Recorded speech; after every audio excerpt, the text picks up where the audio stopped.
Good morning, everybody. Welcome to Cocho's Become King of Your Cloud Transformation Castle webinar. I'm Tony Simmons, head of the business transformation function at Cocho, and today we also have Jacques with us, who's our Director of Information Security. Jacques, say hello. Hey, everyone. Today we're going to take you on a little bit of a journey, just explaining and running through best practice surrounding business transformation and security, posture, risk, and compliance, which Jacques will also head up in the later part of the conversation here. I am just going to quickly run you through our just the setups here. You've obviously got your screens in front of you there. Please feel free to ask any questions. If you've got any problems, obviously, please raise those in the questions window as well. Hopefully you can all hear us and everything is working as intended. If you, just to also let you know as well that the webinar is being recorded. I hope that is obviously okay with everybody. If it's not, please do raise a comment in the questions window. So yes, business transformation. What is the need? What is the need for business transformation? What is it? Why is it so important as part of the journey from your technical solutions that you're implementing and understanding impact? Well, you will not recognize the outcome. The organizational outcome. It is the collective result of individual change.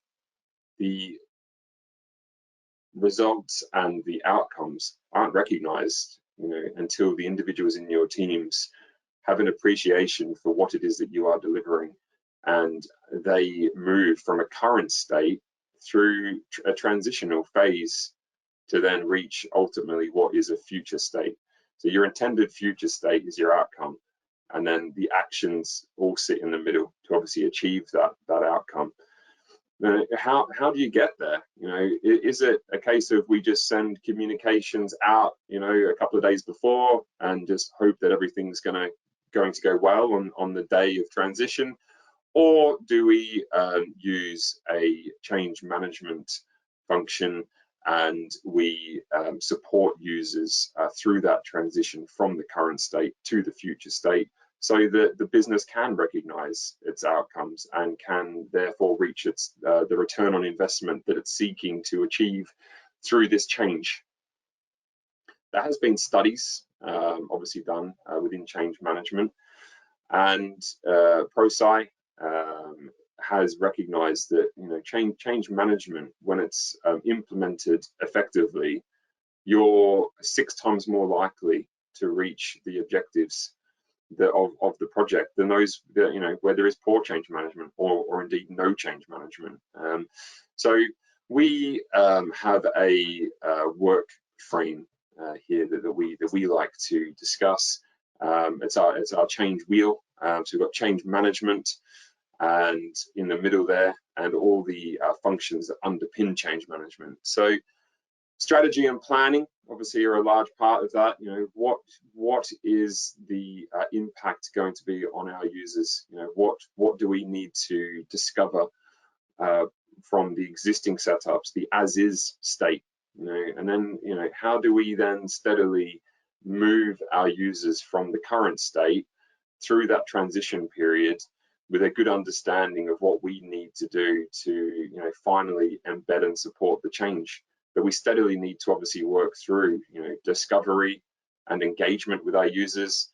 So that can cover things like training plans, sponsorship engagement, communication plans, resistance management, impact analysis. There's loads of different things that we can obviously do through discovery to assist in building awareness of the program with the end user. Ultimately, the end users are the ones that are going to be using the new solution. They are going to be the ones that are going to be interacting with the new technology. So it's on us as the business to assist those users in reaching that steady state and educating them as part of that journey. We obviously then need to build the solution, but we build the solution with the user requirements in mind. What is the impact going to be department by department as we move people to this new solution? So it's building a technical solution with the end user in mind. That is what is key. Sometimes what we see is that we will deliver a solution to a business and it's been put in with strategy alone. There's been no thought of the end user, and it's setting the project up for failure because people will resist change. They will not be able to interact with the systems if they haven't been trained in a way that meets their requirements. So solution adoption obviously is the follow-on from that. Now that we've overcome resistance, we've built awareness of the program, we're now effectively able to communicate, run training programs, and move people through that transitional state into that new future way of working. And that then is obviously us then embedding and continuing to support end users. It's not just a case of we put in a solution and the solution's now in and we're able to walk away. There needs to be ongoing support. We need to educate the project champions or subject matter experts or the management team, have coaching plans, ongoing reporting, checking that the success measures have been met and are continuing to be met long after the change has been made.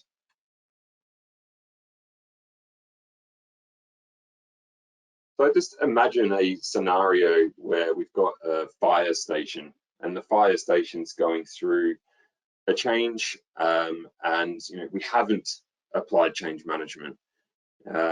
Safety is obviously paramount to the local community.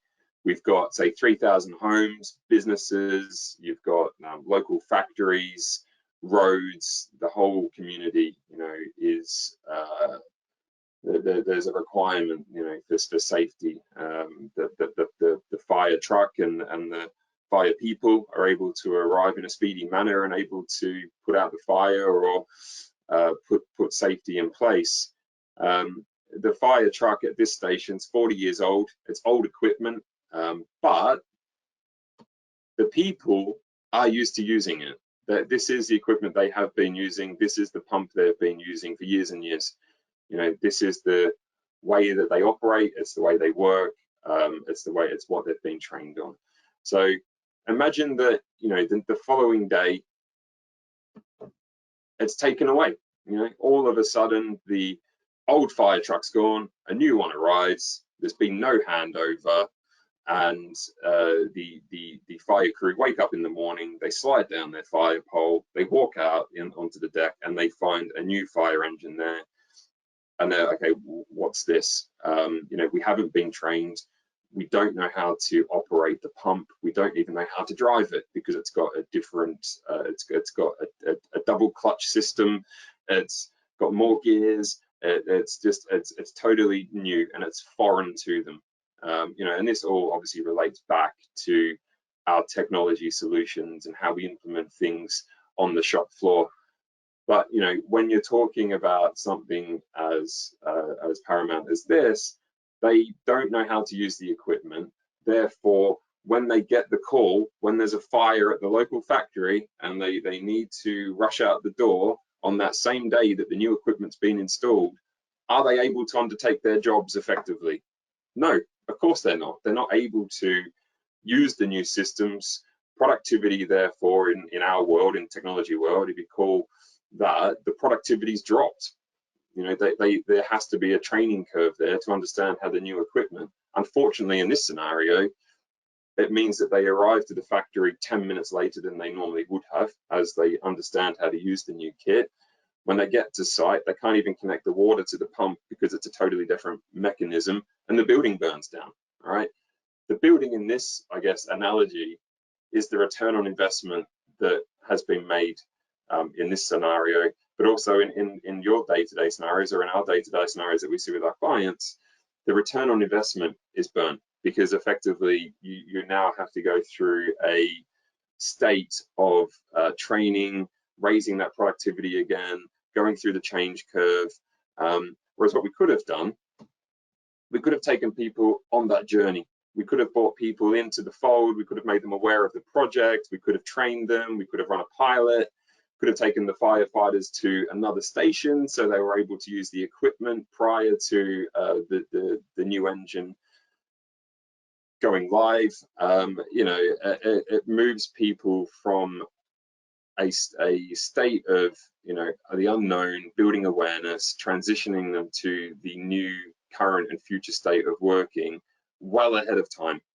We've trained them, we've communicated, we've run a pilot, and we're now able to deploy the solution. So that then brings us on to this diagram here.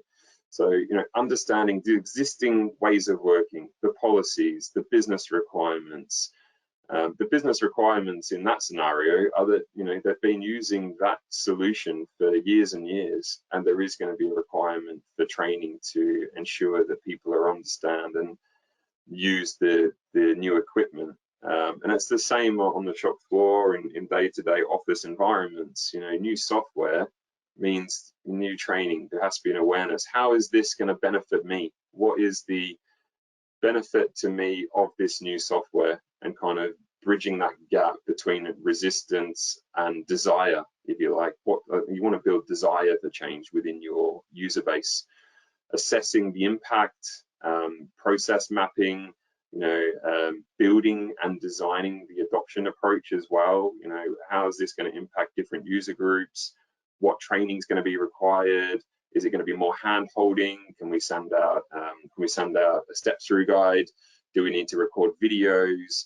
Do we need an intranet page? What are we going to need to build awareness and to actually build the design and the adoption approach? The pilot I've covered, but obviously that is the pre-work that goes into it, and having a pilot group of users. And then finally getting to deployment, and then the ongoing governance in place to ensure that we're able to control the change and people are able to get the most out of it, and we're able to measure success. And that's the most critical part here. You need to be able to measure success. You know, that you need to set those success measures at the beginning of the project so that you're able to you know, move people to that state, and then obviously report back to the project sponsors or indeed the board as to the success of the project. Jack, I've talked and talked. Please do step in here. Thanks, Tony. Yeah, I mean, just as you've said, you know, kind of stop, wait, what about the business? What about the impact on our people, their ability to kind of service our clients and continue to do what they do on a day-to-day basis? You know, we need to stop and think about security as well. Now, security is always kind of on the agenda in transformation, but you know, not often on the agenda in the right way, bringing in all considered parties and regulatory kind of changes as well. So I just wanted to, you know, kind of interject in here and just, you know, basically illustrate how we would keep that aligned. You know, we normally use a kind of 4-stage process, and this is when we're outside of the transformation team, right, outside of the project team, who are actually delivering your technology from A to B.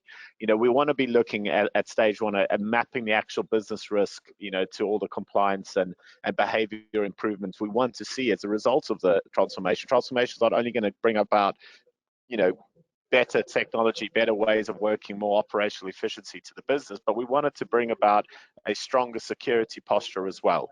We want to squeeze the juice of our 365 license, for instance, and all the things we've put in to make sure that we're protecting the business.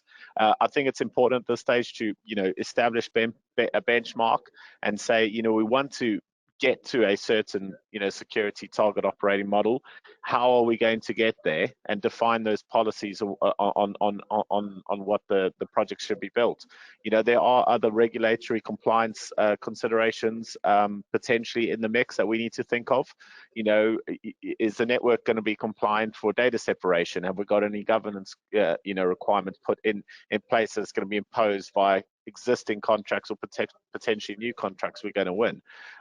You know, and we want to align with the transformation team so that they can, you know, go against those 3 pillars, you know, confidentiality, integrity, availability. Those are all ISO 27001 recognized pillars about where our data is, how available we're making it. And if we don't define this day one, then we're going to try and retrofit our security and compliance methodology to a transformation plan. That's too late. Thanks, Tony. Stage 2, we want readiness and awareness, right? Just as Tony's talking about readiness and awareness for the business, about the change that's coming. We want people to embrace the technology. We want our BAU teams to be able to do that as well. So are our security teams ready? Do we even have a security team? And the existing technology, you know, I spoke to a CISO the other day of a large insurance firm, said, you know, we got a massive security team, we got really kind of great security product, but what we found is as we've gone through transformation and we've moved to more kind of web-based services, or, you know, serverless type of services, how do we keep that all secure? And they've lost sight, they've lost coverage because their technology wasn't ready to continue to protect those new modern digital assets. The service desk, you know, be it internal or external, they need to know what's going on, right? Because if they don't understand their role, we can have a user call up on the Monday, day one. Oh, I can't log into my new application. They're going to go, what application? Never heard of that. It's going to create confusion. It's going to create distrust, and we need to make sure that they're involved. Staff awareness is a big one, right? We want to make sure that people can embrace the new technology and the new change confidently. Everyone is concerned about security. Some people aren't, but people are aware, you know, that they don't want to make a mistake and give away data in an incorrect way. And we need to make sure that we're establishing confidence there. You know, if people don't understand, you know, the way the new technology works, maybe they've got a new way of authenticating, there's going to be a heightened risk or threat like phishing, right? And that's always prevalent.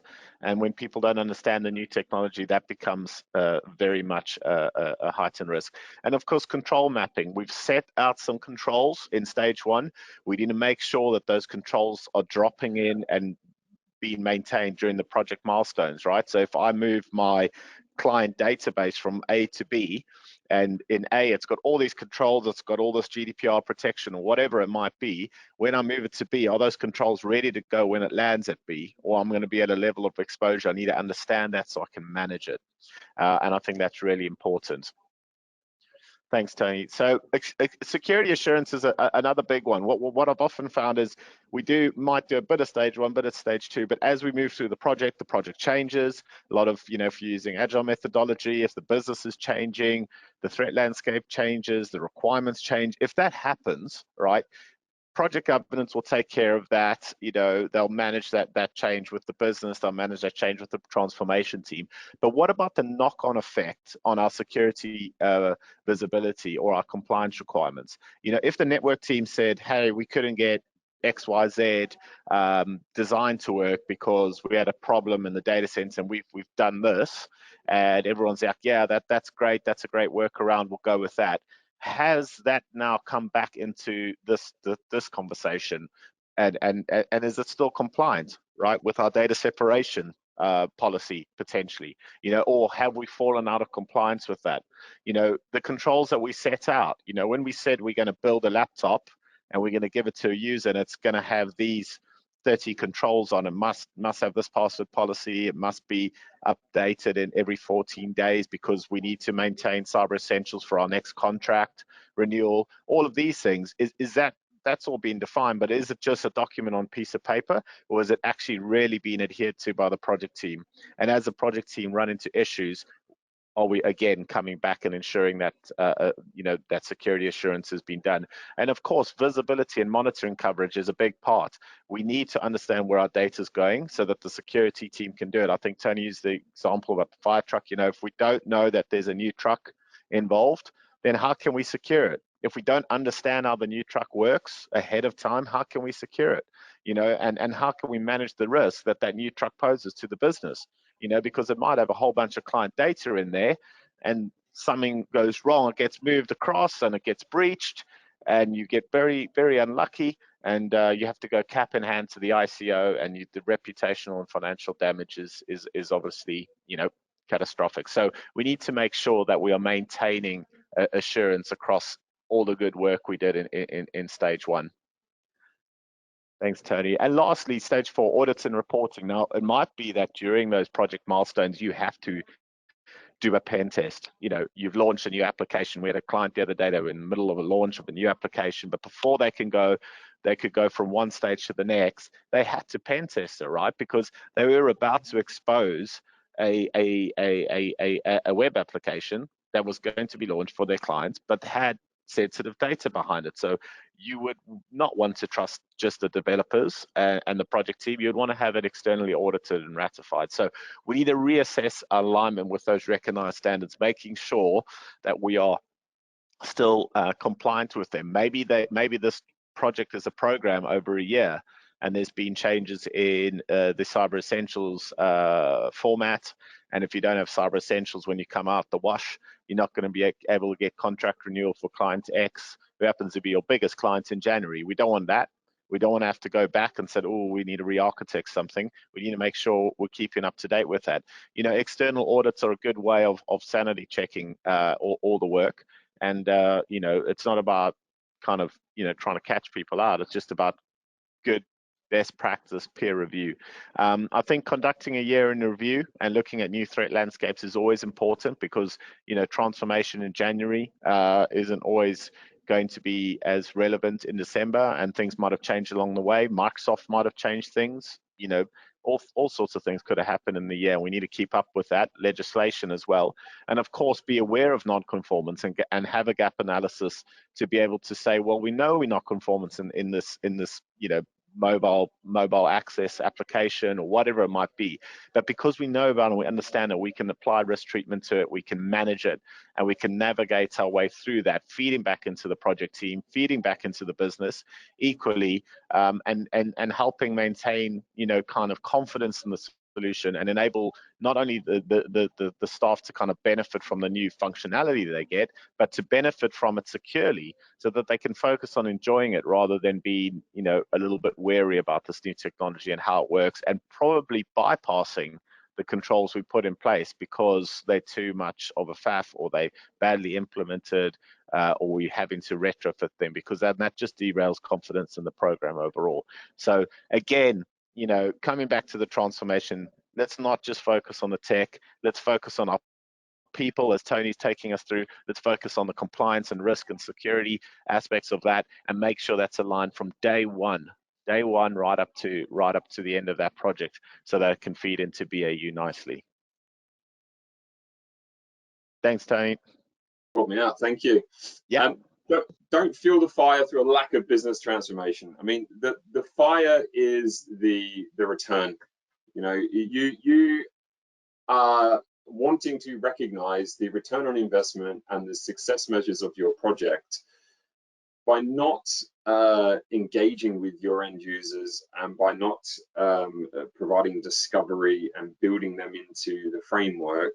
You know, we're setting ourselves up for failure. Projects that you shape from strategy alone, with no consideration of the end user, they embedded users are then obviously flapping around trying to work out how to use the new technology, how to interact with it. They're used to working one way, all of a sudden they're working another way, and you know, we need to train, and we need to engage with our end users. Resistance to change is a big thing, and people resist change in different ways. We would like to engage with the business, the end users, the management team, to understand where their departments sit on the change curve.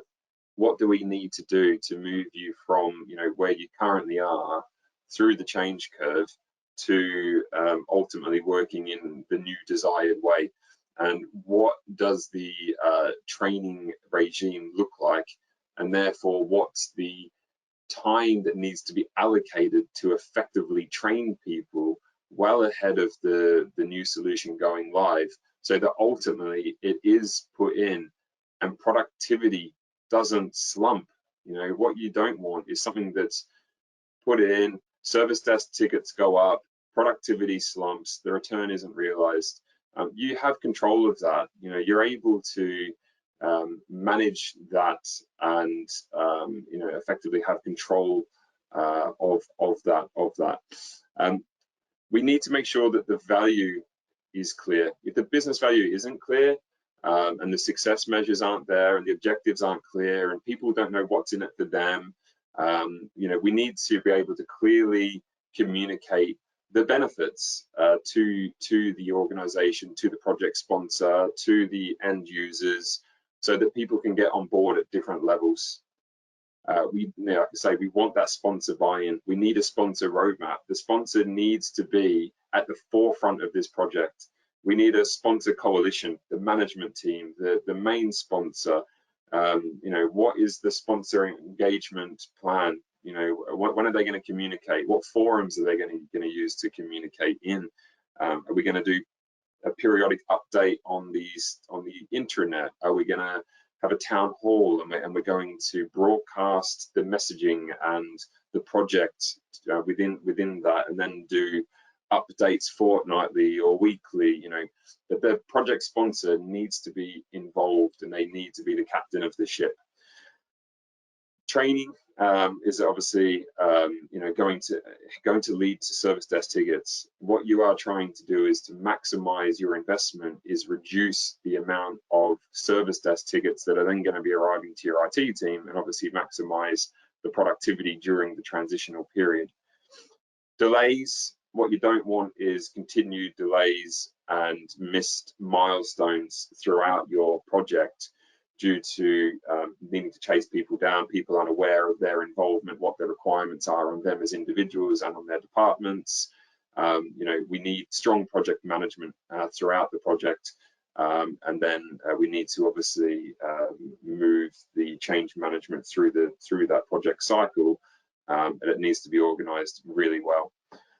I've covered productivity, and yeah, the return on investment. You know, what we're trying to do is run a really engaging and effective business transformation program to ensure that you do reach the return, and your success is able to be met, and you're able to you know, just move to a steady state of working as quickly as possible throughout that change program. I think, you know, it's all about delivering solutions that fit. You know, it's for both the people, the process, and indeed the business. You know, it's the people are the ones that are going to be interacting with the solution. There's no two ways about it. If you change something, there is an impact to the individual. The individual needs to know what their involvement is going to be and how to use the new tech. You know, it's managing the project from inception to completion, and having a really good project management program and a good project manager on board that can obviously drive that acceptance, if you like, moving from building the desire, building the awareness of the program with your end users. You know, we need to overcome resistance. We need to gain support of stakeholders at all levels. So that's not just, you know, the IT team. It needs to be the project sponsors on board, the end users are on board. Everyone knows their role and their part within the project. The pilot users, the pilot teams, you know, they know what they need to do to test not just the technology, but they also need to be on board to test the comms, to test the engagement roadmap. You know, we want to test every element of the project and the user journey and the training materials and whatever it may be. You know, having clear communications at every stage of implementation. I think the days of sending an email on the day of changeover are gone to a certain degree. I think there is a recognized benefit in running change management programs, but the communications are a huge part of that still. And it's what forum or medium you use to communicate. Is it via email? Is it via Teams? Is it via a Teams channel? Do we have a staff intranet? Are we going to broadcast at the next, you know, town hall, which I've covered? There's different ways of communicating to different people. Do we need to do one-on-one coaching with some people because we know they're going to resist change more? So the management team needs to be on board at an earlier stage, And it's identifying all these things. There's quite a lot that goes into it. Creating a culture of continuous learning and improvement. You know, this is long after the change has been implemented. We need to ensure that the change is sustainable. You know, we've implemented new technology, we've made a change. What we now need to do is we need to sustain that going forward. So we need project champions, we need subject matter experts, we need ongoing training and support for joiners, movers, leavers, you know, good training material and different reference points for ensuring that we can continue to embed this long after the changes happened. And it all forms, you know, like I said at the beginning, you know, we look at project discovery, we look at change management, technology adoption, readiness and risk analysis, business process improvement, but it really all boils down to wanting to and needing to speak with our end users and working our way through a really well thought out discovery phase and building those requirements into the technical solution, you know, and then being ready for change. I think that's the main point there. So any questions from anyone? If you've got any questions for myself or Jack, please do raise those in the chat now. Obviously, do want to thank you all for attending today, and I hope you've got something out of that. We will circulate the recording to all attendees, and we will also have it published on our website. But yeah, if you've got any questions, please do raise those now.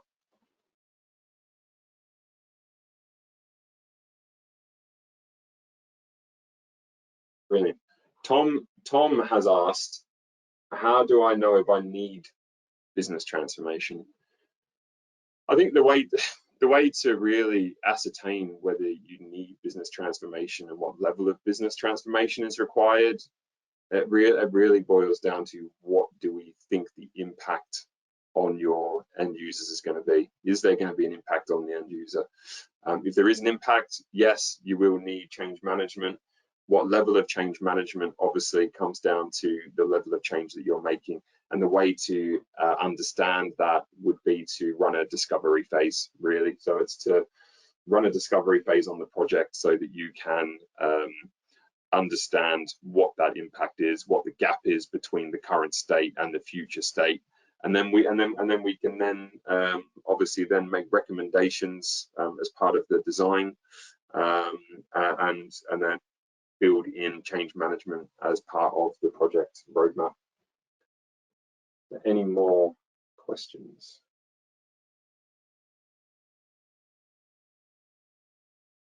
Again, Tom.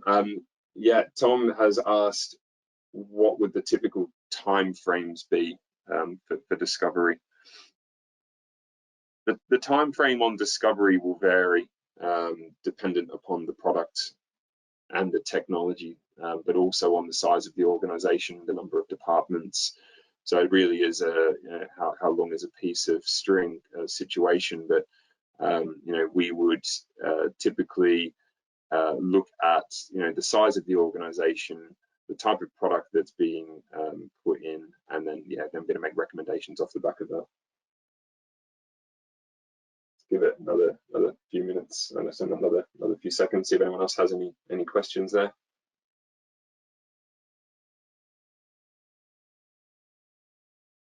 Nothing else coming in. Jack, anything to add at the end here? No, thanks. I think that it's. I think the main message here is, you know, we don't want to only think about the technical journey, you know, from A to B. Transformation, you know, we do get excited about new shiny things, and that is very valid, you know. But I think, you know, how can we elevate our user experience?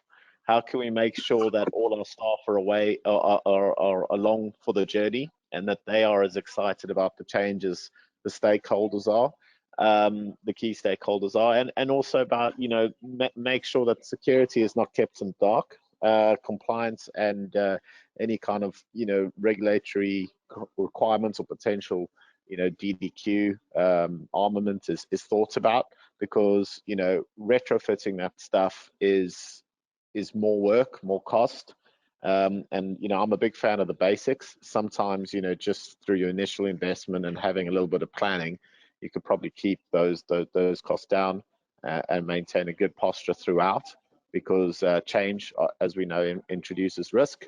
And having a good understanding of what you're doing, where your data is going, you know, who's moving it, how is it moving, when it lands, is it going to be protected from day one, or is it going to be, you know, exposed to everyone on the internet for 3 days before someone tells the security team to come and lock it down or monitor it?